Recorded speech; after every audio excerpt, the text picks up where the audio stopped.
जय श्री राम। आज बात करेंगे माँ पार्वती की, उनकी तपस्या की। तो माँ सती, जिनका जन्म पार्वती के रूप में हो गया था हिमालय राज के घर पे, माँ मैना, पिता पर्वतराज हिमालय। तो पार्वती बड़ी होती गई और जब उन्हें बड़ी हो गई तो उन्हें पता चला, उन्हें तो पता ही था वो सती हैं और उन्हें भगवान शिव को प्राप्त करना, तो उन्होंने तपस्या करनी शुरू की। इधर माँ तपस्या कर रही थी, उधर तारकासुर भी तपस्या कर रहा था ब्रह्मा जी की। और तारकासुर ने ब्रह्मा जी को प्रसन्न किया और उनसे वरदान मांगा कि मुझे अमर होना है। तो ब्रह्मा जी ने कहा अमर तो नहीं हो सकते हो, क्योंकि जिसका जन्म हुआ है उसकी मृत्यु तो होगी ही। तो बोला ठीक है, आप मुझे ऐसा वरदान दीजिए जिससे मैं अजय हूँ, कोई मुझे हरा नहीं सके सिवाय एक व्यक्ति के, और वो भगवान शिव का पुत्र हो। उसे पता था भगवान शिव तो तपस्या में है, वो शादी करेंगे नहीं, उनके पुत्र होगा नहीं। तो इस तरह से उसको तो लगा उसने अमरत्व ही मांग लिया, ऐसा वरदान मांगा। तो ब्रह्मा जी ने कहा ठीक है, तथास्तु। उधर तारकासुर के अत्याचार बढ़ रहे थे, इधर माँ की तपस्या बढ़ रही थी। पहले माँ पार्वती ने अन्न छोड़ा, उसके बाद उन्होंने फल फूल खा रही थी, फिर फल भी खाना छोड़ दिया, हरे पत्ते खा के तपस्या कर रही थी। कुछ समय बाद उन्होंने हरे पत्ते खाना छोड़ दिया और सूखे पत्ते खाती थी, उसी में वो अपना जीवन उनका चल रहा था।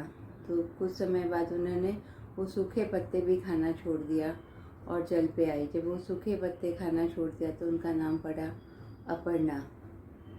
और उसके बाद उन्होंने जल भी छोड़ दिया। उस तरह से उनकी तपस्या का तेज बहुत बढ़ रहा था, और उसका जो तेज था उससे आसपास के लोग, यहाँ तक कि देवता लोग सब परेशान हो रहे थे, वो तेज सहन नहीं हो रहा था।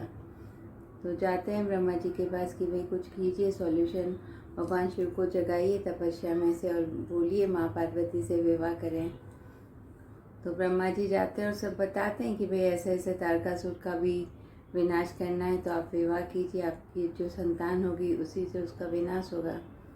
तो भगवान भोले बाबा कहते हैं ठीक है, लेकिन उसके पहले क्या करते हैं भगवान, पहले सप्तऋषि को भेजते हैं माँ पार्वती के पास। तो सप्तऋषि आके माँ पार्वती को समझाते हैं कि भाई तुम किसकी तपस्या कर रही हो, किसको पाने के लिए इतनी कठोर तपस्या कर रही हो। वो उसके पास तो कुछ नहीं है, उसके पास तो घर भी नहीं है रहने के लिए, ठीक से कपड़े भी नहीं है, चर्म छाल ये सब भी पहनता है, भूत प्रेतों से घिरा रहता है। तुम ऐसे व्यक्ति से विवाह करके क्या सुख मिलेगा।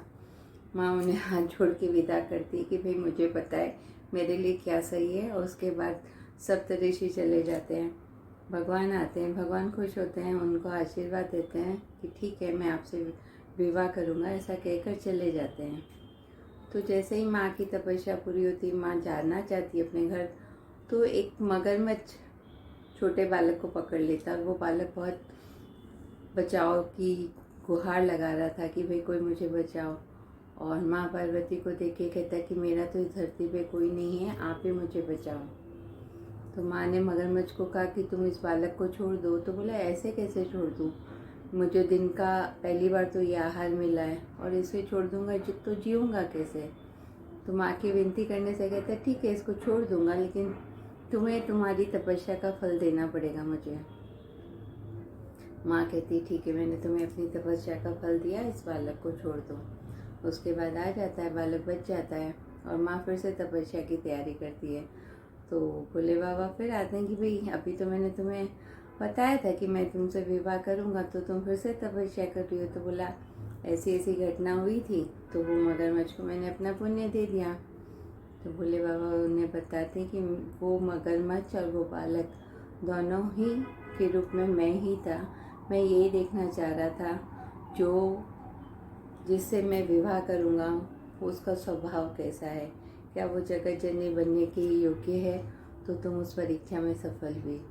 उसके बाद भगवान चले जाते हैं, माँ अपने घर आ जाती है और उसके बाद विवाह की तैयारियाँ शुरू होती है। उसकी चर्चा हम कल करेंगे। तब तक के लिए सबका मंगल हो।